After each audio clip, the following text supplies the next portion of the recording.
nome é Davi Cohen, eu sou urologista e andrologista. Seja muito bem-vindo ao Medicina e Você, o programa semanal que vai te trazer de forma simples e descomplicada as atualidades na saúde para o seu melhor bem-estar. Semanalmente a gente vai estar entrevistando diferentes especialistas nas áreas com os mais diversos temas atuais para descomplicar a sua vida com relação à saúde. E hoje nós temos a grande honra de começar com um assunto muito importante, que é a saúde do seu filho, né?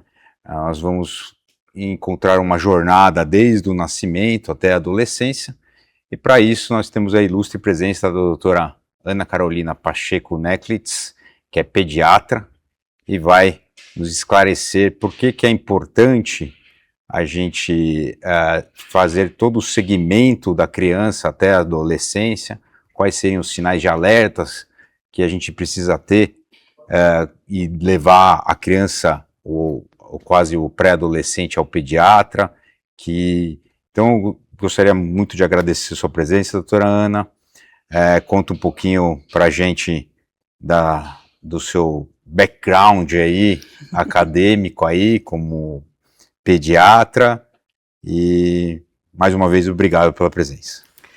Obrigada a você pelo convite, Davi. Bom, então, sou Ana Carolina, eu fiz faculdade na Faculdade de Medicina do ABC, depois eu fiz a residência em pediatria e a minha subespecialização em pneumologia pediátrica, lá no Instituto da Criança, né, na Faculdade de Medicina da USP. Atuei aí a princípio nos hospitais, atualmente estou só em consultório, fui mãe nesse meio tempo, e eu brinco que isso quase que dá o equivalente a um doutorado, porque a gente muda muito a postura de atendimento, né, a empatia que a gente tem com quem está do outro lado da mesa.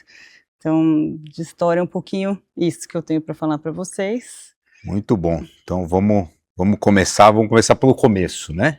Então, muito se fala daquele momento da hora de ouro, né? Que é muito importante já no nascer, o bebê já ser entregue logo para o braço da mãe antes de fazer qualquer coisa. Isso é verdade? É um mito? Qual que seria o significado disso? Então, na verdade, isso é muito interessante tanto para a mãe quanto para o bebê, né? Esse primeiro momento, geralmente um contato pele a pele, vai ajudar o bebê a se regular, tanto do ponto de vista de frequência cardíaca, quanto de temperatura, né? Diminui o estresse. Isso também vai possibilitar ali uma amamentação precoce no momento que esse bebê está mais ativo. Aquela primeira hora após o nascimento é o momento que o bebê está mais ativo. Depois ele pode ficar mais sonolento e até dificultar a mamada. Então, essa mamada nesse momento vai prevenir a hipoglicemia, por exemplo, né? Você garante ali uma primeira alimentação desse bebê. Além disso, para a mãe também tem o benefício de que ela vai liberar ocitocina, e isso vai fazer com que o útero contraia, diminuindo inclusive o risco de hemorragia nesse momento. Então, um bebê estando bem, uma mãe estando bem, não tem melhor conduta do que eles ficarem juntos nesse primeiro momento. Perfeito. Aí o bebê nasceu, ficou no hospital aqueles dias que tem que ficar no hospital. Qual que é a recomendação dele ir no pediatra? Ele vai, volta daqui um mês, ou tem um período 3 a 5 dias, uma semana, e qual que é a importância disso? Tá, então é assim, o bebê e a mãe geralmente ficam por 2 ou 3 dias no hospital, né, recebendo aqueles cuidados iniciais, e eu sempre peço para que venha cerca de 2 dias após a alta hospitalar. Pensando aí até num padrão de evolução normal, é interessante por quê? Porque a gente tem um pico da icterícia acontecendo do 3º ou 5º dia de vida, então seria esse momento. Então, a avaliação do pediatra para olhar... Icterícia é o amarelão, o amarelinho, isso, criança fica amarela, né? Então, às vezes, a gente precisa ter alguma conduta em relação a isso, não é sempre, né? Mas precisa de um acompanhamento. E também a gente precisa avaliar o ganho de peso, né? Então, são critérios aí objetivos, né, de exame físico, precisa lá no pediatra presencial para a gente entender como é que está indo aquela criança, né? E, para além disso, tem toda a questão de como aquela família está vivendo aquele momento, né? Como é que está sendo a amamentação? Como é que está a rotina dessa família? Como é que está o humor dessa mãe? Né? Como é que eles estão se organizando? Porque tudo isso vai impactar, né, no desenvolvimento daquela criança. Então, nessa primeira consulta eu vou olhar para tudo isso, os critérios mais objetivos que são de exame físico e os outros que a gente vai entender como está funcionando tudo aquilo para aquela família. Então, tem dor para amamentar, está difícil, não está impactando no ganho de peso. São várias orientações que a gente faz nessa primeira consulta. Você falou de amamentação, né? Então, já aproveitando o gancho, qual que é a importância do aleitamento materno para a criança e para a mãe? Quanto tempo ele deve ser feito exclusivamente? Até quanto tempo ele tem que associar com a dieta? Explica um pouquinho para a gente isso. Então, assim, a amamentação, aqui no Brasil a gente tem, né, a felicidade de ter um bom apoio à amamentação. Ela é muito importante, principalmente nos primeiros 6 meses de vida, né? Ela é o melhor alimento, nutricionalmente falando, ela traz também proteção de saúde, né? Até do ponto de vista de desenvolvimento de alergias, né? Ela tem um papel protetor. Né? Então, até os 6 meses é o melhor alimento e isso não tem discussão, mas, se possível, manter esta amamentação até ali por volta dos 2 anos é recomendável.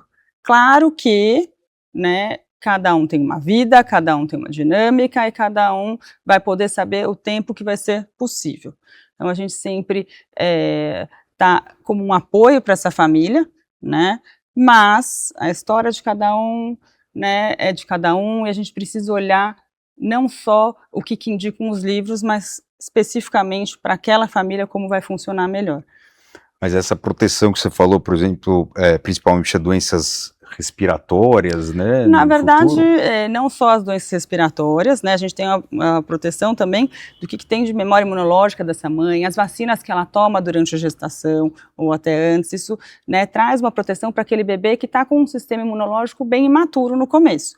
Né? O sistema imunológico da criança a gente sabe que vai melhorando ao longo do tempo. Né? Então, nessa fase que está bem imaturo, que é um bebê muito pequenininho, de 6 meses, é fundamental que ele tenha essa proteção que vem da mãe. Claro que lá na barriga passou alguma coisa, mas a amamentação continua protegendo. Perfeito. E ainda nessa linha de cuidados, né, mas agora já saindo um pouquinho do recém-nascido, qual a importância das consultas periódicas, da puericultura no desenvolvimento da criança? O que você vê, qual que é a importância disso?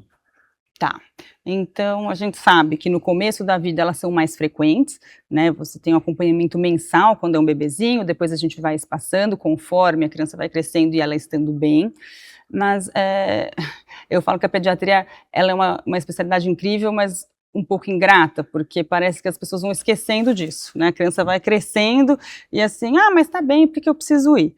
Então acho que tem 2 pontos importantes, que a gente atua como na promoção da saúde, né? O que a gente faz hoje, muitas vezes vai ser visto lá na frente. Então, eu vou orientar essa família em relação à alimentação, prática esportiva, tudo isso para que essa criança não venha no futuro desenvolver uma hipertensão, uma diabetes, uma obesidade, enfim, doenças diversas, né? E, para além disso, tem uma questão do olhar para o desenvolvimento. Quando a criança vem doente, a gente não consegue avaliar ela na plenitude. Né? A gente não sabe exatamente como que ela está no dia a dia dela normal. E tem a demanda da família para aquele momento, que é a doença que está acontecendo ali. Né? Às vezes, tem alguma coisa que a família ainda não percebeu, mas que no meu olhar ali é importante, eu vou poder perceber se essa criança estiver bem, né, dentro daquele período que a consulta deveria ser desenvolvida. Então, sei lá, consulta de 1 ano, como é que está essa criança? Ela já está tentando andar? Né, assim, às vezes a criança começou a dar sinais que para a família ainda não chegaram, ou mesmo aquela família não está querendo enxergar ou precisa de um apoio para lidar com aquilo. Então, nem sempre eu olho só para a demanda da família. Eu preciso, lógico, conversar com a família, mas tem algumas demandas que são minhas. Então, estar em dia com a consulta da criança, mesmo quando ela vai crescendo, né, é de extrema importância. Você tocou num assunto que eu acho muito interessante, que são os marcos de desenvolvimento, né, da criança. Se você pudesse dar uma dica para os pais, assim, às vezes os pais ficam muito angustiados, né? Ou um ano não está nem esboçando que vai andar. Isso é importante? Quais seriam os sinais de que os pais, nos marcos de, com termos especificamente nos marcos de desenvolvimento, que os pais poderiam já perceber e tentar se antecipar? Existe isso? Olha, hoje em dia tem até aplicativos que sugerem algumas atividades que você pode fazer com a criança e tal. Acho que não precisa especificamente disso, né? A informação está até de fácil acesso, mas vamos pensar um pouquinho aqui durante o primeiro ano de vida. Sustentar a cabeça, né? Sustentação cervical, pelo menos entre 2 e 3 meses isso tem que estar acontecendo, né? Vai sentar 6, 7 meses, pelo menos, né? Vai engatinhar por volta dos 9 meses, começar ali a dar os passinhos por volta de 1 ano. Claro que é um gap, né? Assim, é um espaço de tempo que a criança precisa fazer, né, conseguir desempenhar naquela habilidade, né? E cada um tem o seu tempo, desde que esteja dentro do esperado pela medicina, né? Porque muitos falam também, mas o fulano demorou, mas fez. Tá, mas a gente não sabe exatamente a história do fulano, a gente precisa olhar para aquele indivíduo e dar todas as ferramentas para que ele se desenvolva da melhor maneira possível, né? Então, comparar de uma forma saudável, né? Acho que é por isso que é tão importante, né, principalmente nessa primeira fase, né, as consultas de puericultura, né? Sim, porque às vezes o médico, né, o pediatra que vai guiar, né, vai falar, ó, mãe, pai, fica tranquilo que tá dentro do... Ou questionar ou ao contrário, e dizer, olha, eu tô percebendo que aqui parece que não tá funcionando. Sim. Me conta na sua casa como tem sido, porque a gente tá num momento que é curto, né, assim, por mais que você faça, sei lá, 1 hora de consulta, você tem ali uma visão da criança de uma maneira Sim. mais curta, né? Aproveitando o gancho, a gente estava falando muito de desenvolvimento mais voltado para a parte motora, né? Uhum. Quais são os sinais de alertas para o desenvolvimento não motor, mas neuropsíquico, por exemplo, que tem que pensar numa doença do espectro autista, alguma coisa assim? Claro que, mais uma vez, reforçando que isso é o pediatra que vai ver nas consultas de puericultura, mas em casa, qual que é o sinal de alerta que talvez os pais possam ter? Eu acho que pensando mais nos pequenininhos, né? Sim. Porque os maiores, as coisas vão ficando cada vez mais evidentes. Mas pensando nos menores, eu acho que tem algumas coisas que chamam a atenção, que é a falta de contato visual. Então, se aquela criança não consegue sustentar, né, o contato visual, ela não olha para você, não foca no seu rosto, isso é um sinal importante. Não responde ao chamado, lógico, considerando uma criança aí que já está, né, crescendo, já tem aí pelo menos uns 6 meses, né? Se você se pergunta se ela está escutando, lembrando que a gente vai sempre precisar, né, descartar doenças orgânicas, né? Porque de repente ela realmente não escuta. Então, né? Agora tá tudo bem ali, aparentemente, ela não responde, ela não interage, né? Ela é uma criança muito passiva. Você põe, ela fica ali parada, sabe? Uhum. Isso chama atenção. A gente vai dar um diagnóstico precoce? Claro que não, mas vai chamar atenção. Um atraso de fala, uma criança que nem emite sons, sabe? Acho que isso são pontos que são importantes para os pais prestarem atenção. Muito bom. Mudando um pouquinho de assunto, fala um pouquinho da famosa vitamina D. O que é a vitamina D para criança? Era só para o osso? Qual é a importância? A vitamina D ela tem, né, uma importância fundamental aí no metabolismo ósseo, né? Isso está bem definido, até do ponto de vista assim, para todos, né? Não é só para as crianças. E a gente cada vez mais tem se preocupado com a questão de uso de protetor solar, a gente se expõe cada vez menos ao sol. Então, a orientação atual, né, é que as crianças tomem a vitamina D, né, por toda a infância. Antes a gente fazia isso nos primeiros 2 anos de vida, suas filhas devem ter tomado lá nos primeiros 2 anos de vida, e agora a gente mantém ela, né, o restante do tempo. Eu brinco que agora quem vai decidir que vai parar é o médico do adulto, que a hora que chegar lá ele vê se vai parar ou se não vai parar, o que vai mesmo? fazer. Até adolescente. Vai tomando, sim, Vai tomando. principalmente. E os benefícios são da parte... óssea e também da parte de imunidade, tem esse ponto também. Interessante. O papo está muito bom, vou ter que fazer uma pequena pausa para chamar o comercial, a gente já volta com a doutora Ana. Estamos apresentando... TV Judaica em Foco é um programa que traz informações de qualidade, reflexões atuais e uma visão ampla sobre os temas que impactam o nosso dia a dia. A cada edição exibe entrevistas com personalidades do Brasil, de Israel e de diversas partes do mundo. O programa também conta com reportagens exclusivas produzidas pela equipe de jornalismo da TV Judaica. Programas inéditos vão ao ar às terças e quintas-feiras às 22 horas, com reprises aos sábados às 23 horas e domingos às 21 horas. Baixe agora mesmo o aplicativo em seu celular, disponível na App Store e Google Play. Moço, por que o senhor tá correndo feito louco? Não posso perder o programa em Foco, vai começar às 21 horas. Voltamos a apresentar. Estamos de volta com Medicina e Você. Voltando com a doutora Ana aqui, o papo sobre cuidados com as crianças. Vou fazer agora uma pergunta polêmica. Né? Pergunta da moda, hypada. Qual que é o impacto do uso de celulares e tablets no desenvolvimento das crianças? Principalmente no que diz respeito ao sono, fala. Tá, então vamos lá. Os celulares, tablets, TVs, telas em geral, né? E aí a gente consegue ter impactos na vida toda, mas vamos falar aí da infância. A gente aprende por interação. Acho que essa é a principal mensagem aí que eu teria para passar para vocês. Então, quando você está assistindo algo, não existe uma interação, não tem uma troca. Por mais que você esteja num joguinho, alguma coisa que você vai fazer alguma coisa e aquilo vai te responder, não é como a interação humana, e a gente aprende por interação humana, né?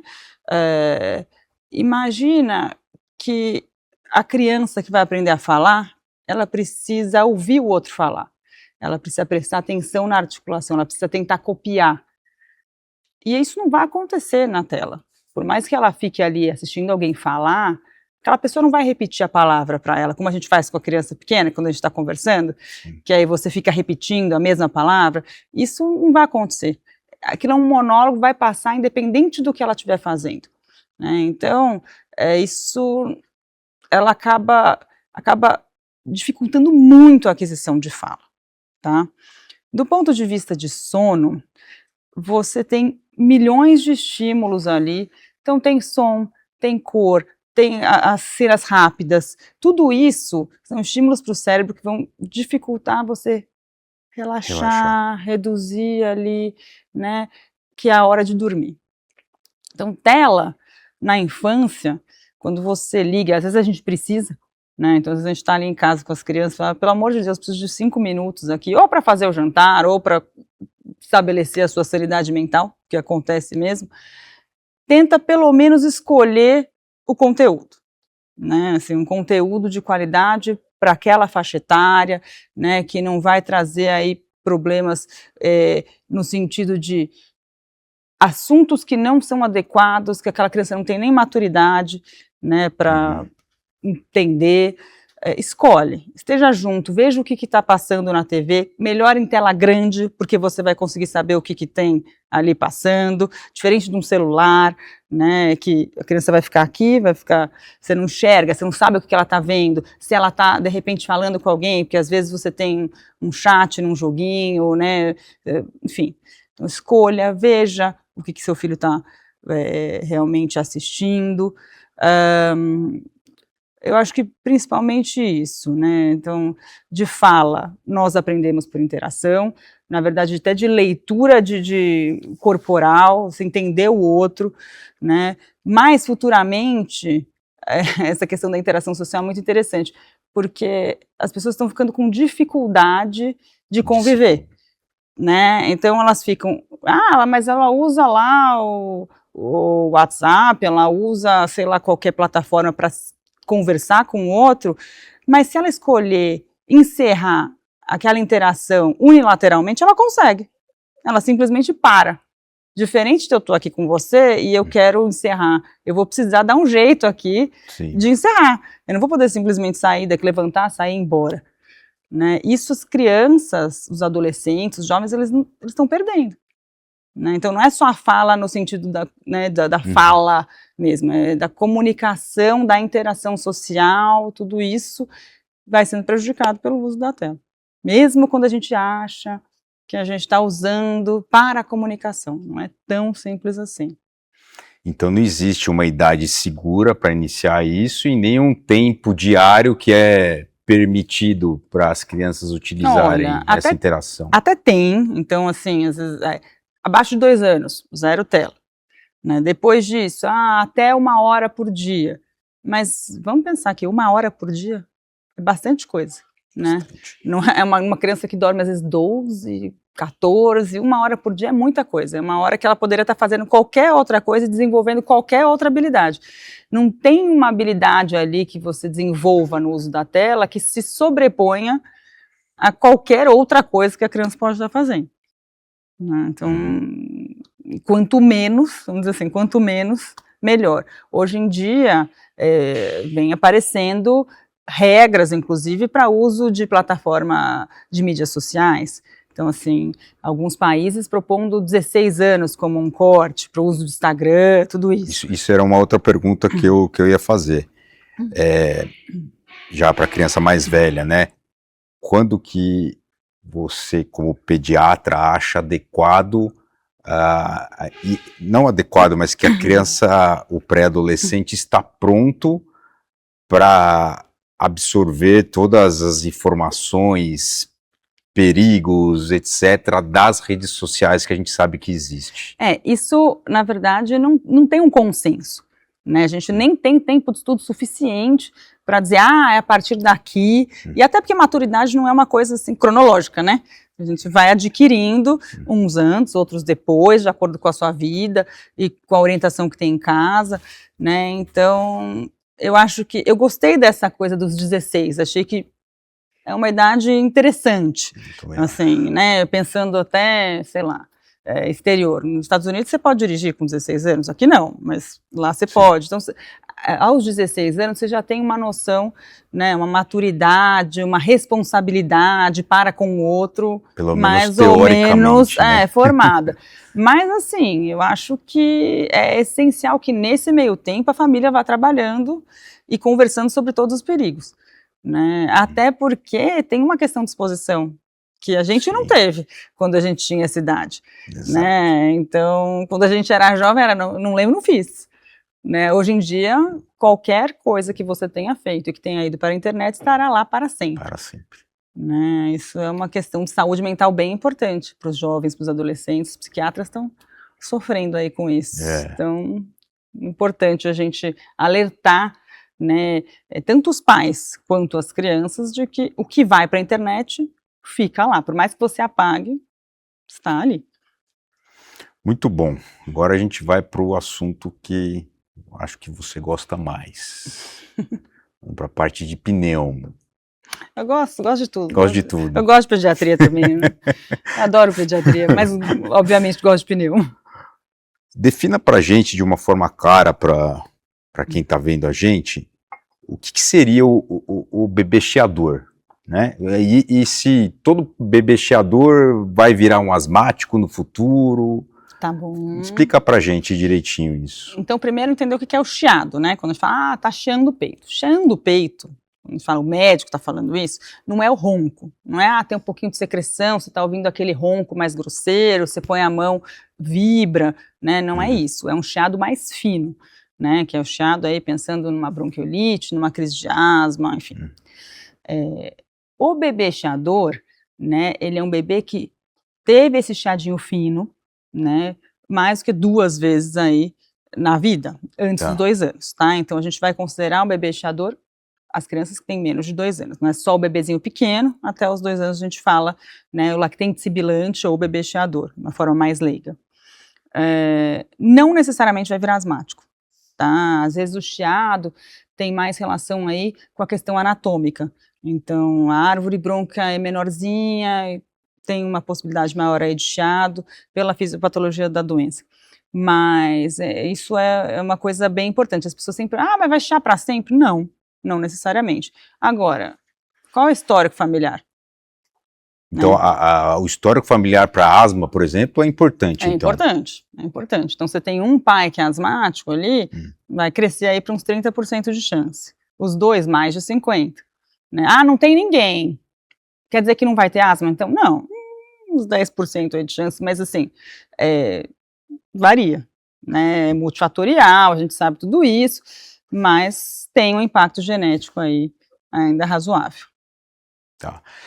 E muitas vezes, né, é bem comum, né, a IVAS, né, infecção das vias respiratórias nos lactentes, né, até na criança um pouquinho mais velha. Quando isso acontece, os pais, obviamente, às vezes ligam para o pediatra, né, para saber se aquilo é só grave, ou dou só uma Novalgina para baixar a febre, mas às vezes ele não acha o pediatra, né, vocês são muito ocupados. Os meus acham sim, os meus me acham às vezes não acha. Quais são, tem alguns sinais nessas crises, pode ser até uma crise de asma, ou até uma bronquiolite num nenê mais novo, né, que o pai deve se preocupar e falar, não, vamos levar para o pronto-socorro. Tá, então é assim, se a respiração está muito ofegante, né, então tá ali respirando rapidinho. Seria uma respiração ofegante? Respirando rapidinho, né, de uma forma que você tem a sensação que a pessoa está cansada, sabe assim, correu e está se recuperando? Entendi. Então isso é uma respiração ofegante. Tá afundando aqui a região do pescoço, né, então faz um buraquinho aqui, afundando região de costela, afundando barriguinha, né, você está percebendo, está respirando mais rápido. O bebezinho, às vezes a gente consegue perceber pelo narizinho, que fica abrindo, a gente fala que é batimento de asas de nariz, né, a criança maior não está conseguindo falar, ela fica com aquela fala entrecortada, né, ou aí já está muito ruim, já está fazendo cianose, que é a boquinha roxa, né, mãozinha roxa, aí precisa ir para o pronto-socorro. Não tem nem, assim, nem que tenha o contato do pediatra, vai indo para o pronto-socorro e liga no caminho. Não espera o pediatra falar, vá para o pronto-socorro. Né? Percebeu esses sinais, pode ir direto para o pronto-socorro. Muito bom. Acho que ficou bem clara essa parte respiratória. Não, acho que eu queria perguntar outra coisa. Falando um pouquinho de asma, né? Tem aquele mito que as medicações de asma fazem mal para o coração. É verdade isso? Daí tem muitos pais que têm medo de usar, né? Eu fico com medo de usar, que vai curar a asma, então eu só dou nas crises. Na verdade tem 2 coisas, tem a questão do coração e que vicia, né? Tem também a história da bombinha vicia. Então eu acho assim, antigamente a gente tinha medicações que eram menos seletivas, né? Então atuavam no pulmão, atuavam em parte cardíaca, enfim. Então, quando eu era pequena, eu lembro que eu tinha uma amiga que usava uma medicação e toda vez que ela usava, ela tremia, o coração dela ficava uma frequência acelerada, então aquilo era muito desconfortável e um pouco assustador, né, para a família, inclusive. E ficou todo mundo aí com esse medo. Hoje em dia, a gente tem medicações que atuam principalmente no pulmão, né? Então, com menos efeito colateral, né? Isso é um ponto. Então, mais seguras, certo? Porque você está atuando onde você precisa atuar. Esse é um ponto. Então, essa parte cardíaca, você tem menos desconforto, você tem menos taquicardia. Pode ter um pouquinho de taquicardia, que é aumento da frequência? Pode, mas passa mais rápido, né? Então, as famílias, elas estão desmistificando um pouco isso. Do ponto de vista de vício, porque tem essa história do vício na bombinha, eu sempre brinco e pergunto, bom, mas o diabético toma remédio todo dia? O hipertenso toma remédio todo dia? Ah, toma. Ele é viciado no remédio? Sim. Ele precisa da medicação. A mesma coisa para o asmático. E às vezes, inclusive, o asmático vai controlar e depois de um tempo a gente consegue até suspender, né? Diferente de doenças crônicas que vão precisar continuar aí com a medicação, né? Então, não vicia e não dá problema no coração. Esse é o resumo da resumo ópera. É esse, não vicia, não dá problema no coração. E é muito melhor, uma pergunta, na verdade, você usar de forma crônica ou até estabilizar a doença do que se usar na fase aguda, né? Não adianta só usar na fase aguda. Com certeza, né? Assim, um paciente que tem sintomas recorrentes, você poder fazer o uso mais contínuo da medicação, a fim dele controlar a doença, você vai diminuir a inflamação do pulmão, que isso é um ponto importante também, né? Cada crise você tem uma inflamação acontecendo ali. Então, se você inflama o tempo inteiro, é como se você machucasse o tempo inteiro e fosse formando algumas cicatrizes. Isso a longo prazo, lá na vida adulta, como eu falei, muitas coisas que a gente faz aqui, a gente só vai perceber lá, né? Isso pode significar uma perda de função pulmonar, né? Então, agora, quando é criança, talvez você não note, mas lá na vida adulta, lá na frente, talvez faça falta. Então, esse controle é importante. Outra coisa, mas aí tem a crise várias vezes ao ano, né?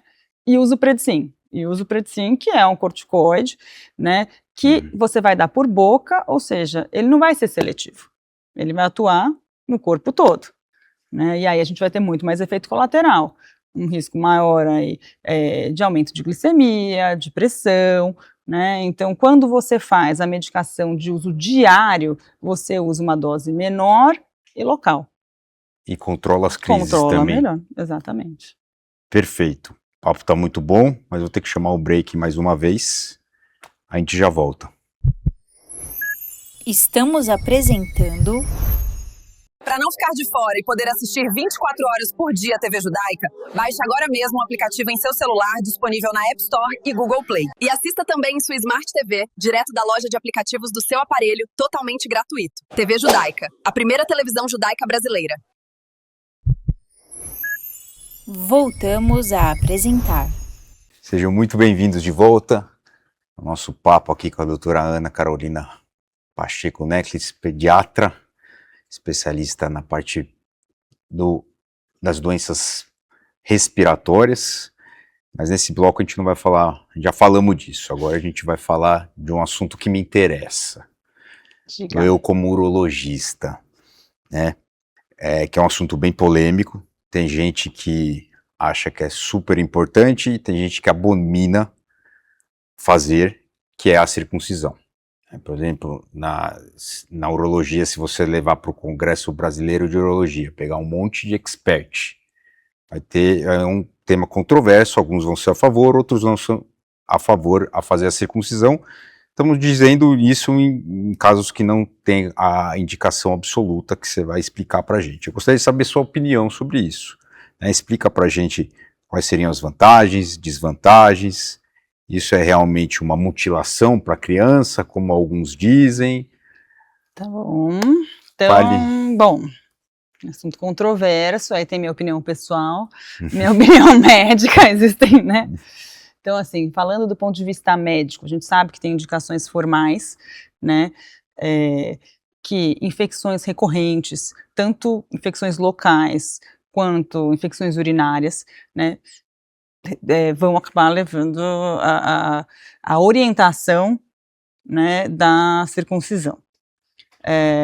Mas tirando isso, né, a criança cresceu, está ali evoluindo com uma parafimose, né, desce ali, expõe a glande, mas prende, você pode ter um risco ali muito mais complicado de ter que chamar você, né, chamar a urologia para resolver ali, né, dificulta a vida sexual, enfim.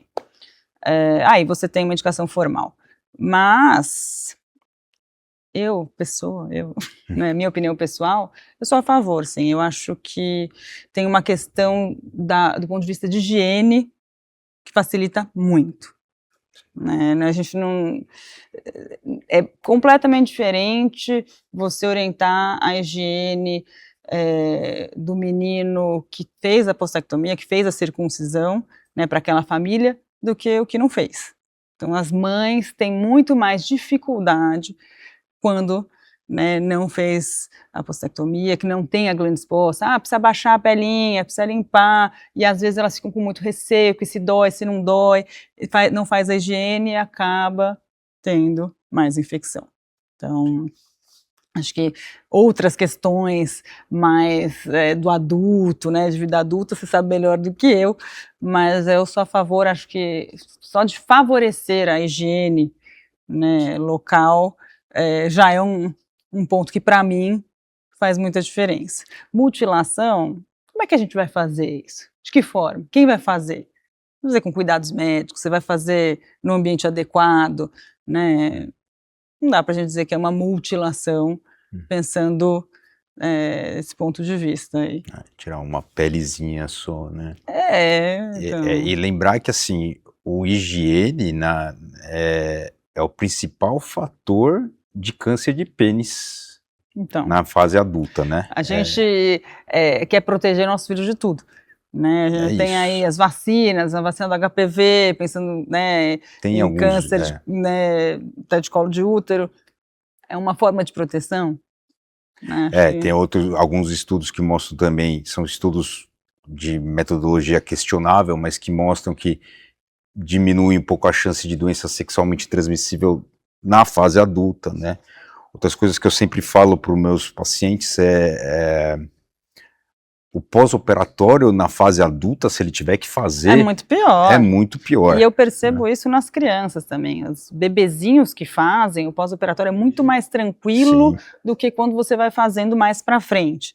Né, que aí vai entrar a indicação formal médica para a realização. Exatamente. Então, claro que tem algumas famílias que fazem por uma questão religiosa, né, e tem outras famílias que fazem por uma questão de higiene mesmo, elas querem fazer, já vem com essa demanda, a gente sempre conversa dos riscos, mas costumo apoiar, porque eu acho que tem um benefício. Não indico para todos os pacientes, né, tenho que seguir a minha base acadêmica, tudo isso, mas quando é uma demanda da família, uma pergunta da família, o que eu acho, se eu acho, né, então eles querem fazer, e eles perguntam se eu acho que é uma boa, eu acho uma boa, sim, acho importante. Eu também concordo. Outra coisa, a parte sexual também, né?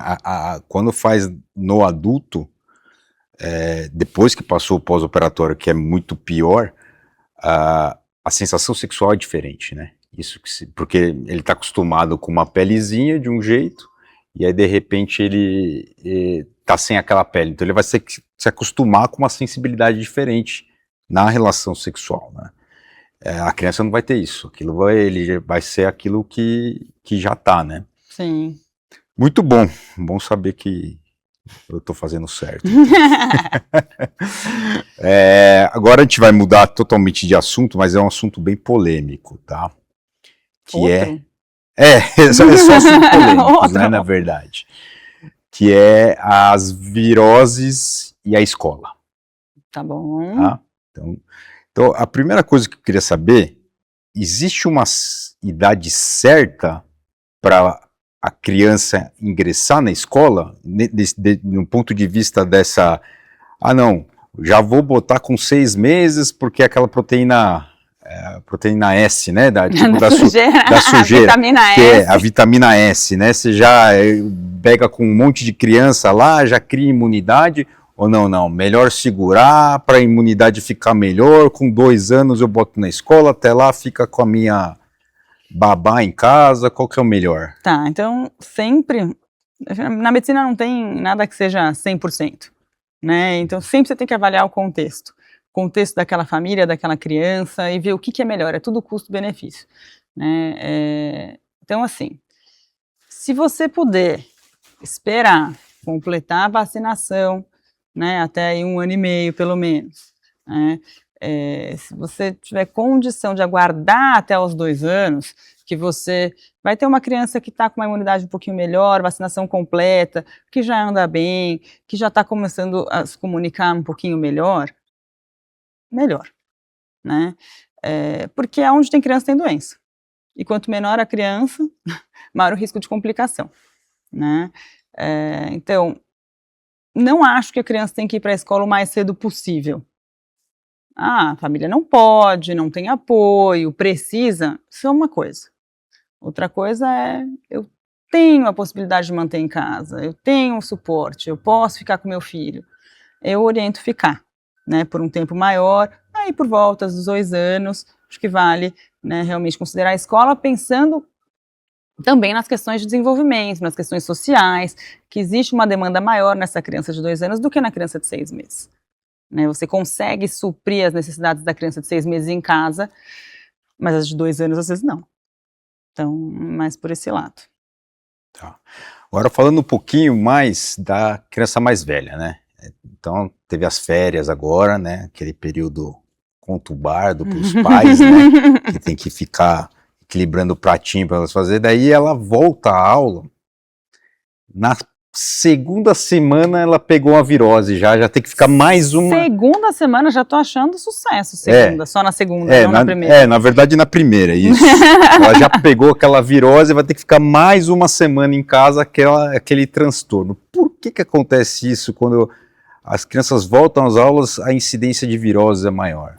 Na verdade, o que acontece é que, assim, o que eu falei, onde tem criança tem doença, né, assim, você acaba, né, nas crianças um pouco menores, elas brincam muito próximo, elas tossem uma na cara da outra, elas ainda não têm uma noção consolidada de higiene, de lavar a mão, de não pôr a mão suja em algum lugar, né, então, tudo isso vai favorecer. O sistema imune da criança ainda está em desenvolvimento, você vai vendo que, assim, provavelmente sua filha mais velha pega bem menos coisas do que a mais nova. Né, o sistema imune dela já amadureceu, ela já tomou um monte de vacina, ela já esteve em contato com um monte de doença, então ela já tem uma memória imunológica ali, né, isso vai melhorando, mas os pequenininhos, né, ainda estão amadurecendo, né, ainda põe a mão na boca, vai no chão, põe a mão na cara, e aí? E não tem nenhuma medida que a gente consiga fazer para blindar, ou alguma vacina a mais para dar para essas crianças nesse período? Blindar completamente, não. Né? O que você precisa? Alimentar direito, manter um bom sono, vacinas em dia. Né? E aí lembrar que as vacinas que estão previstas no calendário nacional, pensando em SUS, né, não são as mesmas que a Sociedade Brasileira de Imunização recomenda.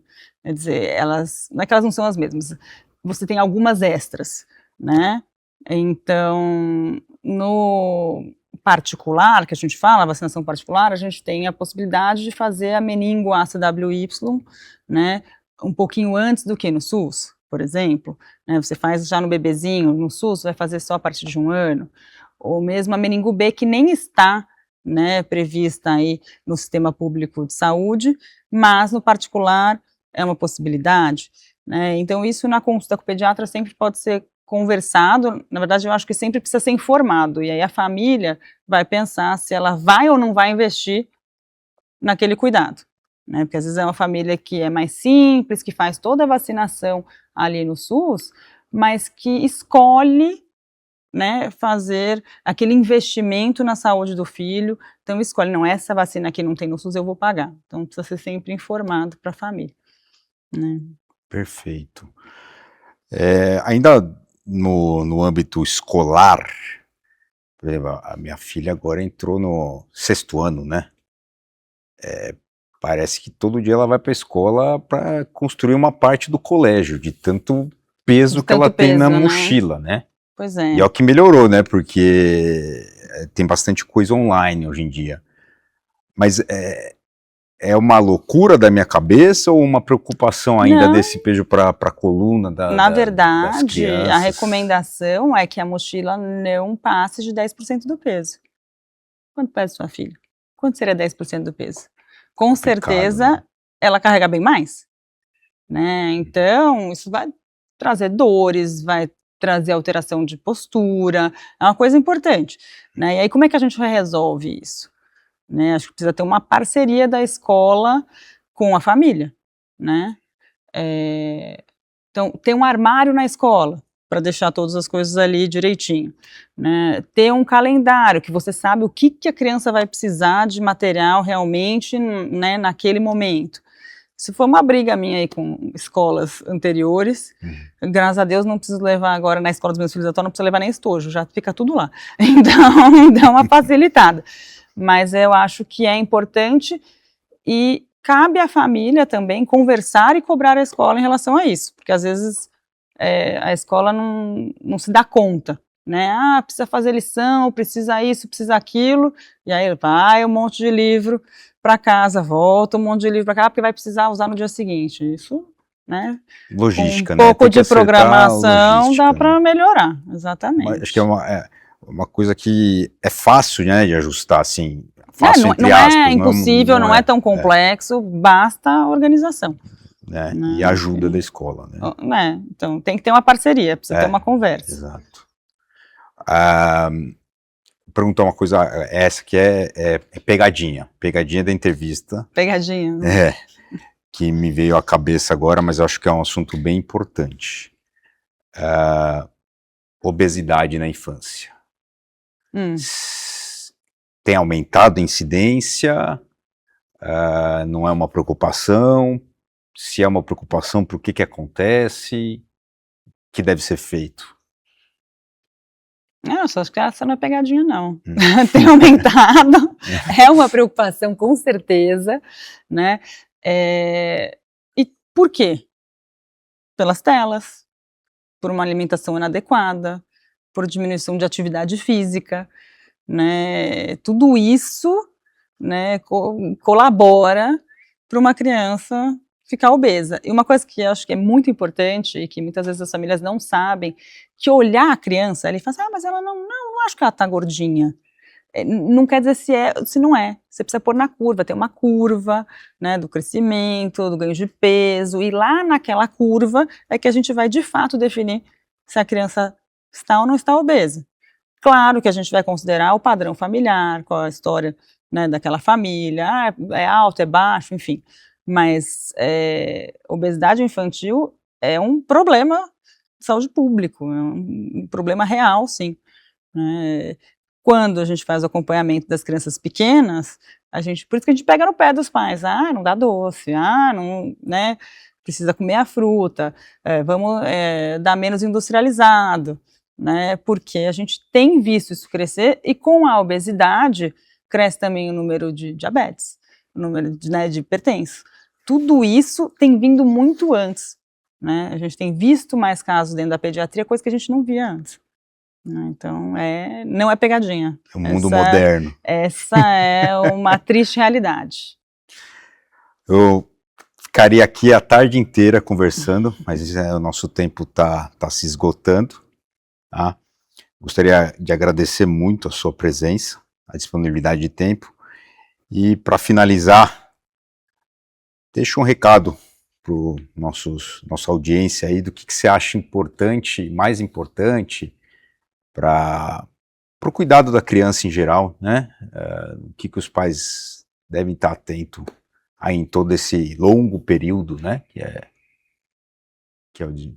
Tá, então, uma coisa que eu acho muito importante é que você confie na sua visão, na sua sensação de que tem alguma coisa estranha com seu filho. Às vezes os pais olham e falam, eu acho que tem alguma coisa, e fica ali meio, sabe? Sim.